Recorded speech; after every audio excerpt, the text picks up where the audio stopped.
Hello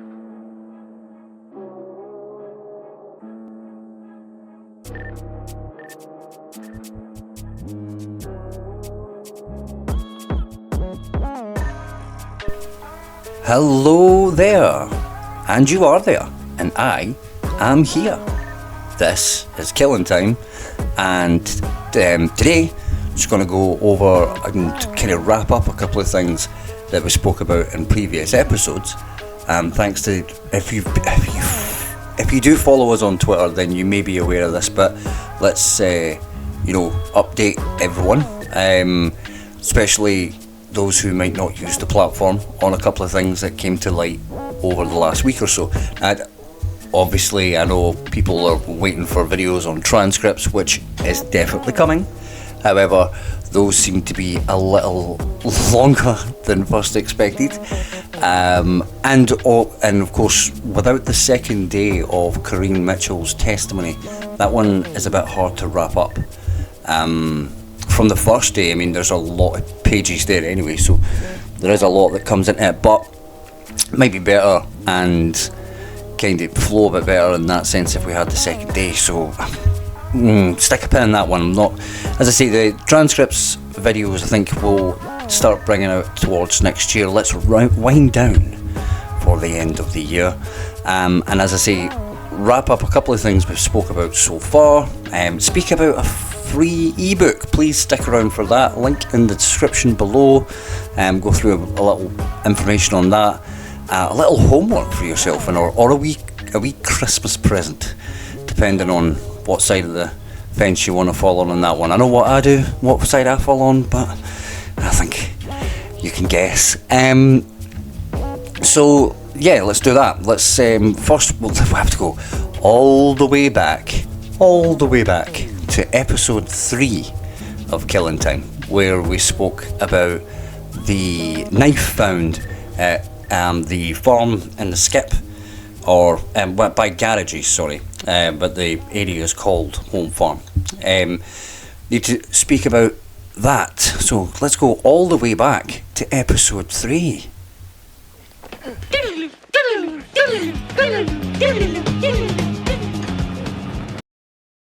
If you haven't had a chance to watch episode 3, I will try and remember and put the little link in the corner, that little kind of corner gimmick idea up there. And you can go back and watch it. I will stick up one of the kind of screenshots that I used in the video here just now as well. What was is in episode 3 we spoke about the knife that was found in a skip by some garages that had been pointed out by Mr. Forbes in the walkabout with 5-0 from Premeditated Patter.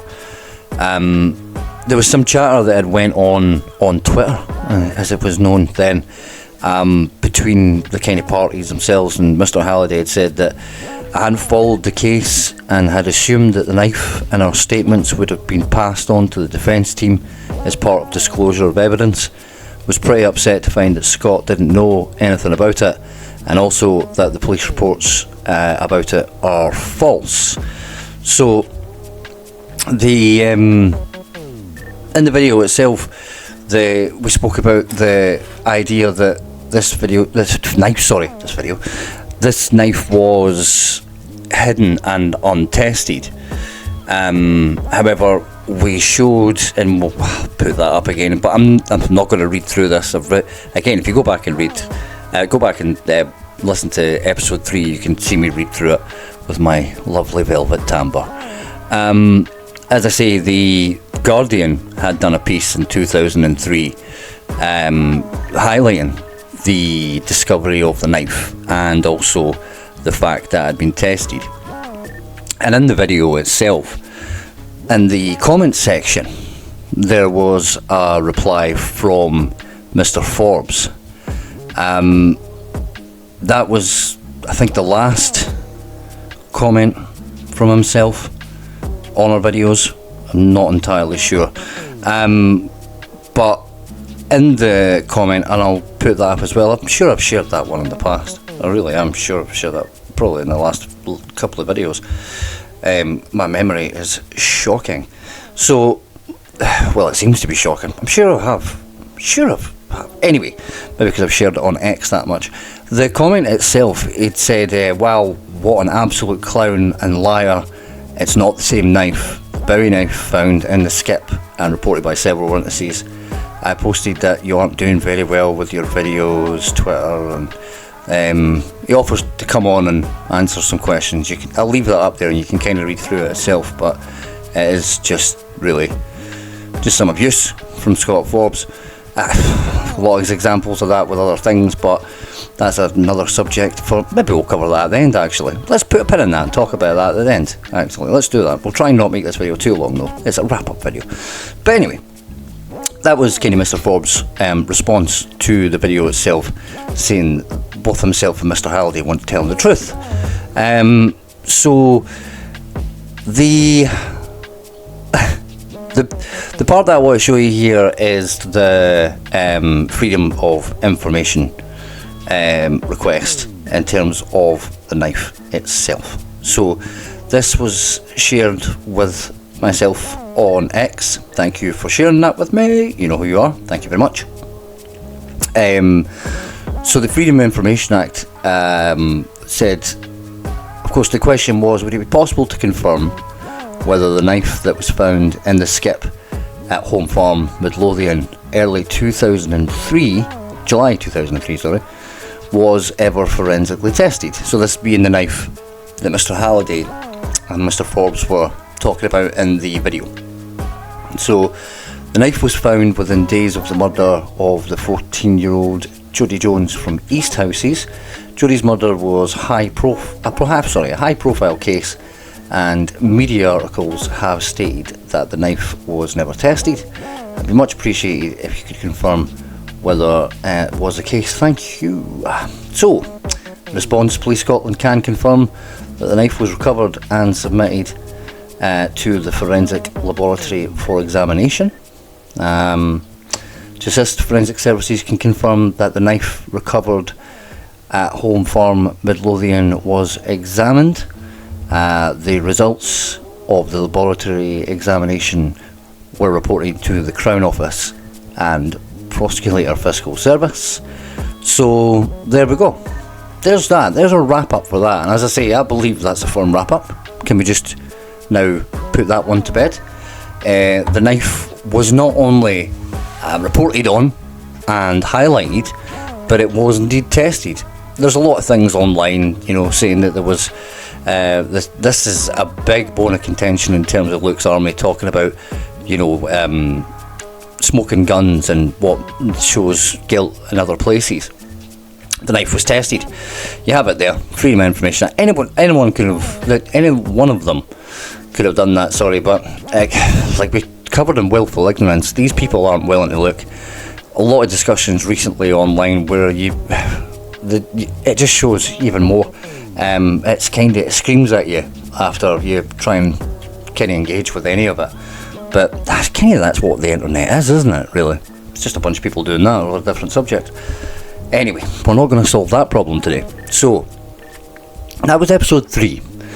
Thank you again for the freedom of information. That was... oh, no, actually. Yes, better way to put it. Vindication! So, before I go any further, I'd like to talk about the free ebook, which, as I say, you can find the link in the description below. It will help kind of if you're able to grab a little copy. Again, some guys that might not be on X or Twitter or whatever we're calling it nowadays, you might not know this is here. So we'll put the link in there as well. Something for free. It means you can, as the blogger says, compare barefaced lies told within the book's pages to trial transcripts. Because within the link there's links to the trial transcripts that have been uploaded as well. So please do take a little look at that. As I say, that's the blog Innocence Fraud Watch. You'll see Killer Luke Mitchell free ebook Betraying the Innocent Using Psychological Manipulation, Intentional Barefaced Lies, Disinformation and Misinformation. by Innocence Fraud Phenomenon grifter Sandra Lean. Part 295, there's a lot of reading. That's really, honestly guys, I always say go and have a look at that, because there's so many things in there. You could probably make a video of quite a lot of those blogs, to be honest, but we try and make it hard for ourselves. And then people help us out with Freedom of Information Acts. And what do we say to that? Vindication! So yes, please, as I say, click that link in the description below. Free ebook. It's, as I say, you can think of it as a Christmas present. You can think of it as homework. Why not both? Link to the transcripts are in the transcripts are there as well, so you can have a little look through some of those and kind of compare them yourselves. You might actually catch some things that I miss. With that in mind, actually, before I go any further, I know a lot of people that are now listening to these videos already have these books and purchased these books, because I've had contact, kind of blew up a little bit, in a sense, you know, one-off comments and things like that, and people just with, but I get angry typers, still getting a lot of angry typers. They seem to be in one certain area, but let's not put any other negative force out in the universe and put them anywhere else. I'm still getting the guys and girls that are telling me I need to research more, but I think in that first point, showing you that I'm looking into things, and lo and behold, I was right. Again. Vindication! But yeah, thank you to everyone who's reached out. It's good to see in some certain circles, and you can kind of see it more online, there is a shift in terms of some of the more, what's the word, fringe players kind of seeing the light in terms of Sandra Lean and Scott Forbes Grift, and some of them have been asking questions even in my comments on these videos. See you on. So thank you. It's I've received some compliments. Again, the more abuse, the abuse kind of multiplied as well, but I have received some compliments, so thank you very much for that, people. And yeah, going, as I say, let's take a step back. The ebook, that Christmas present, homework, whatever you want to say, please do have a little look at it. Have a little look at the blog as well. There's so much stuff covered in there that is not within these videos, and you can probably find yourself getting down a rabbit hole. Other things that link to the case, other people that link in similar instances as well. So I would honestly have a little look at that, guys. You'll be lost for a day. So let's get on to the next little bit, and then we'll do a wee wrap up. We'll try and make this video short, as I say.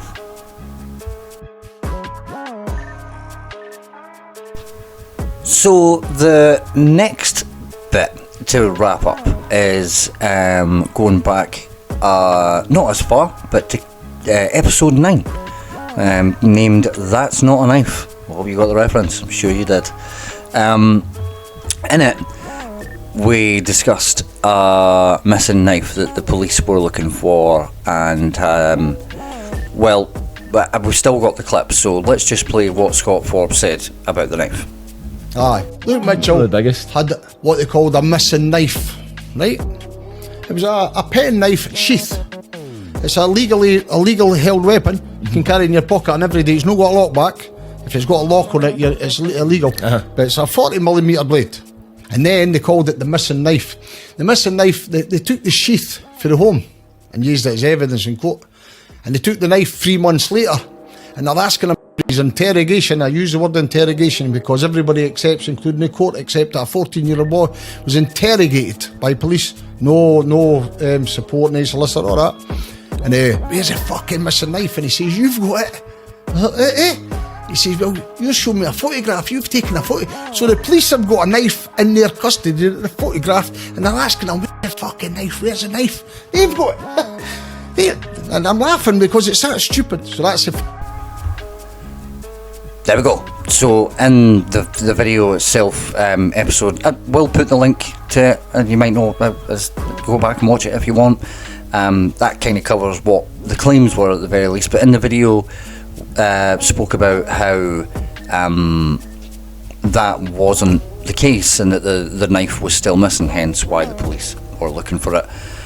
They were looking for a wooden handled Jack Pike knife.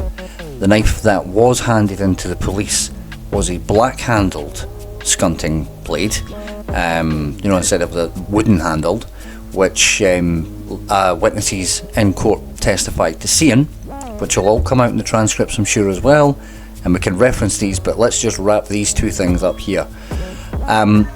So in the video we discussed that. Now, during the court case itself, it did come to light about the handing in of the scunting blade to the police from the Mitchell household. So let's look at the court transcripts where that's discussed and see how it matches up with what Scott Forbes says. There we go. See, this said it wasn't about transcripts, but we do have to use it for this little bit. So let's have a little look at that. Boy, you're having too much fun.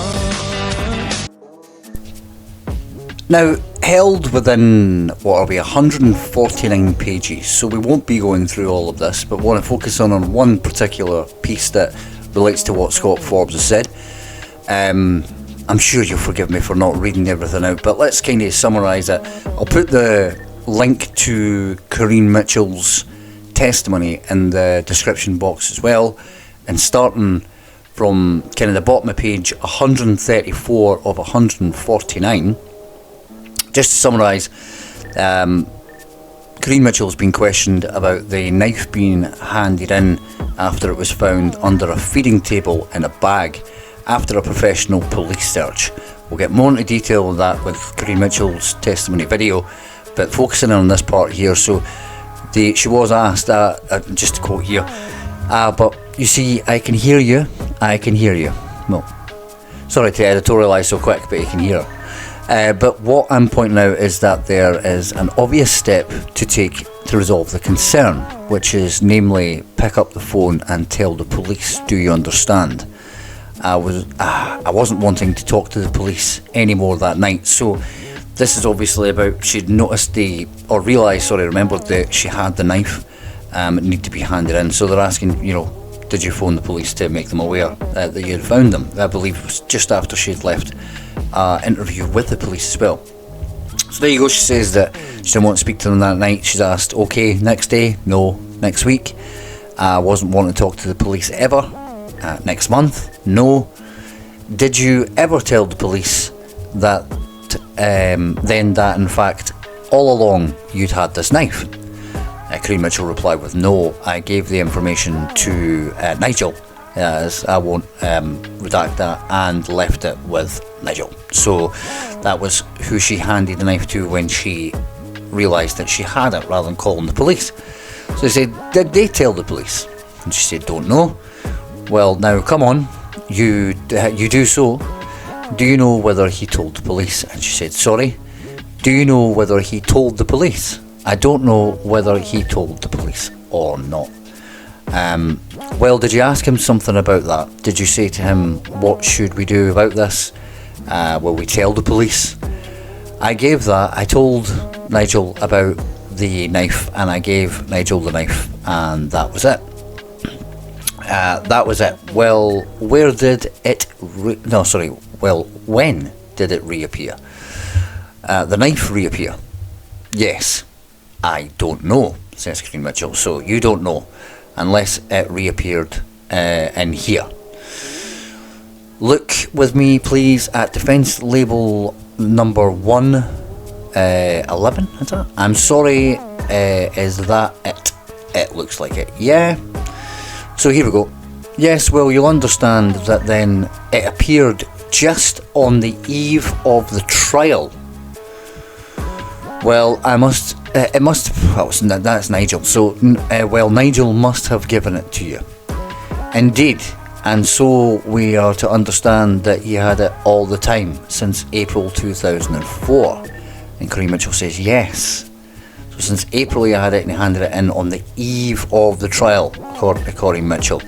In the video, obviously, Scott Forbes says that it was in police possession whilst they showed the photograph to Luke Mitchell. You heard him say that in the clip. So here we go, it was on the eve of the trial. The knife was handed in. Not, like Scott Forbes says, in the police possession all that time. Kareem Mitchell was further asked, what did you think he was going to do with it when you gave it to him? And she said, I didn't know. I told him about the knife. He asked me for the knife. I gave it to him. That's what he asked for. And then incomprehensible asked. So probably never. To be fair, probably never asked. So yeah, that's in itself the court transcripts about the missing knife, and you can see right there that's just a lie from Scott Forbes. There we go. That's two right there, right off the bat. That from previous episodes that we managed to kind of, in my opinion, wrap up. And I think you'd be silly to argue otherwise. People will, and we'll get the angry typers back. But absolutely, you cannot argue with that. Proven to be lying on two different points here, Mr. Forbes. I know obviously you'll have some kind of crazy excuse or misdirection or out. His behaviour's getting a bit swinging now with some of the attacks he's had online, and ridiculing the transcripts, saying that we can't trust them because of all this other stuff. But we don't need court transcripts to prove that you lied about the knife at home farm, Mr. Forbes. The Carney in you has let you down there. The speech about people attacking your name being the only way that they can win the argument, and some of the abuse and things that I've read over the past little while. So it's all ironic, but there we go. So what did you think of those two? I don't know if you guys would have saw those online if you're on Twitter. I probably did comment if you did, but what do you guys think, the guys that don't obviously get a chance to see that? Going back again, I'll play it one more time. Vindication! So there we go. That's a quick little video just with a little update. Thank you for paying attention to this one. What do you guys think? They've stuck, obviously, I know a couple of guys that have been sharing my videos have felt a bit vindicated as well, and they rejoiced when they messaged me about it. So I'm glad you guys are enjoying it as well. This is only the tip of the iceberg in terms of what we're looking at with lies from both Sandra Lean and Scott Forbes. At the end of the day, if we were to kind of try and, summarise what we're looking at just now, we find ourselves with a couple of months into Killin Time episodes, and we could list, we've got those two, so we'll just take those two to the side, reference them probably in videos coming up, but at the end of the day, I think we can kind of dust those off. That's that done. But with those two, we've obviously got some of the things that have been said in the trial transcripts that were claimed by Sandra Lean and Scott Forbes in terms of what the witnesses said. For example, Alice Walker, when, again, let's just play a quick clip of what Scott said, similar to what Sandra said in the past. Will we play them both? Let's play them both. Let's have a little melody of lies. Well, Alice Walker, and she also knew which routes to go to. When she was asked in the High Court, Donna Finlay asked in the High Court, how did you know to travel from Mayfield, 3 miles away, 2.5 miles away, go directly to your own path? I just did. Right? You see, he asked her again, how did you know? I just did. How's he just did? Another cold, hard fact is hidden right there in plain view in Alice Walker's response to Donald Finlay at trial. We know we asked her why they'd gone directly on the path without checking anybody else, and Alice replied, we just did. It hadn't occurred to me before. That was an admission, a confirmation that that's exactly what happened. Quite the claim, but in reality, all Alice Walker's testimony is available to read, and at no point are those words said the questioning's not like that. It's a twisting of what was said, but in reality, Scott Forbes hasn't read the transcripts, and he admitted that on Twitter. Let's have a little screenshot of that. He admitted that he hadn't read them. So for him to say that there's any, lies held within it from the people that gave actual testimony themselves, or even that it doesn't match up with statements, when he's not read them, and again, he admits it. He has said other things. One was, what was it? Dobie's transcripts are classic. I don't know how that's possible. If you've not read them, Mr. Forbes, how would you know they're classic? Is it in the same way that I know Gone with the Wind is a classic, but I've never seen it? Is that what you mean? So I might offend people with the fact that I've not saw Gone with the Wind there, but it's not my kind of thing. I digress. Sidetrack. So the lies, those ones there, that it does make sense that people don't pay attention to those, because they're the guys talking to them every single day. Baffling. What do you guys think of wrapping those up? Those are definitely lies by Mr. Forbes. If you guys can argue the case, then you're welcome to in my comments below, but absolutely wasting your time. So, in terms of Sandra Lean's lies as well, obviously we've got the court transcripts not being available, being a major one, and then being uncovered by her own followers that they are. And they continue to show the differences between what Sandra Lean has said and what's held and within the court transcripts as well. At the end of the day, they've got a lot better knowledge of what has been said by Sandra, and so will you if you take up the offer of the ebook, which is in the comment description of this video, so you would know a lot better. But they've been able to compare, obviously, things that have been said to them by Sandra in conversation as well, because they've all been a part of groups, they've had questions, a lot of strange behaviour by Sandra Lean that I hear from these guys now, but that's for another video and another time. In terms of Sandra, she has, Ms. Lean, she's went quite quiet, and I imagine that's maybe she wants to unwind for the year as well, or maybe she's in hiding. I don't know. I probably think it's a lie, to be honest. But, there's still going to be followers and hangers-on in terms of the same people that are pulling the same nonsense online, and, the bullies and the liars and all the rest of it, like the things that we've pointed out before in previous videos in terms of the fake photos, etc. Then she's still going to have those guys, but she's going to lose a lot of people, because they are going to start to see through her carny behaviour. At the end of the day, things like, and I did say this the other day to someone, the things like the protests, they're only there to feed her overall notoriety. The protests won't do anything at the end of the day. It's not like suddenly somebody's going to go, 45 people turned up to a protest in the Royal Mile, we better have a look at this. Really, it's just it's a come to Jesus, just so fake idolaters, basically. That's what Sandra Lean and Scott Forbes are. They're fake idolaters, they're fake heroes, fake superheroes, or whatever you want to call them. And people have to cling on to that after they start finding out that they've been lying. These things are lies at the end of the day, and I've saw some people clutching at straws to get out of this online, which is more entertaining than actually all this coming out, to be honest with you. Seeing the people desperately trying to cling on to any sense of what they've been doing for the past however many years has been the right thing. So there is that. But for Ms. Lean, I suppose there's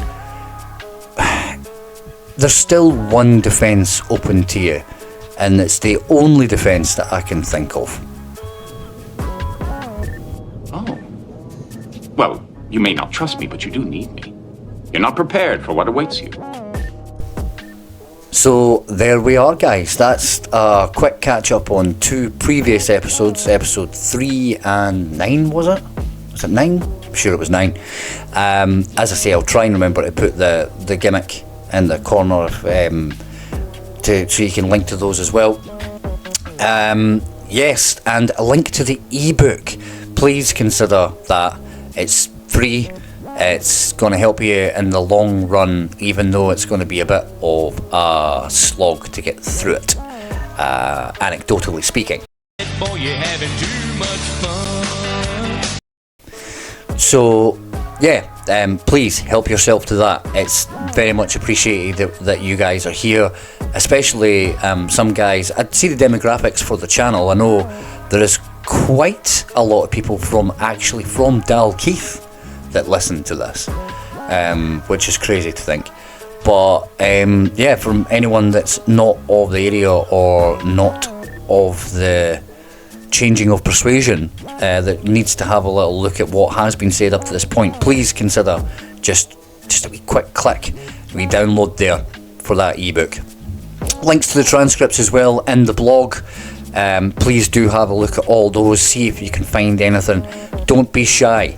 Put it in the comment section of a video. Tag me if you think it's something that might be useful to put in a video, or you can message me on Facebook, which I'm terrible at updating, so you're probably better going to X, Twitter, whatever you want to call it.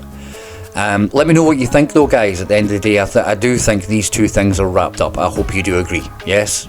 Can we leave these ones here? This is in the same vein as the claim that there's only one way in and out of New Battle Abbey Crescent, when all we had to do was go on Google Maps, aerial view, and we could see that wasn't the case.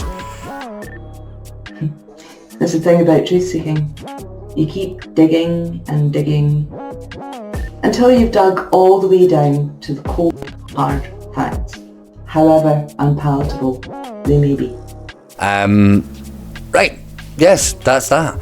As I say, so let us know what you think, guys. I hope you have a fantastic end to your year. We will obviously be back next year with a couple of longer updates, because we're going to have to start going through some transcripts.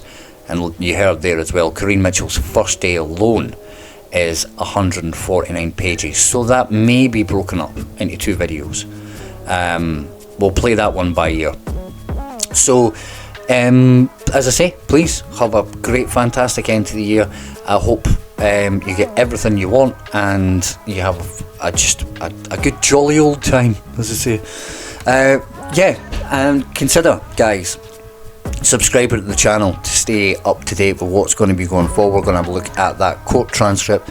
We're going to go through all the podcasts, all the pieces of information and books. Thank you for the person who sent me copies of everything as well. We'll be able to compare those. So consider subscribing. Consider the little sarcastic thumbs up on this video. Obviously leave a comment, but of course do not be a Derek, and enjoy the rest of your day. Bye.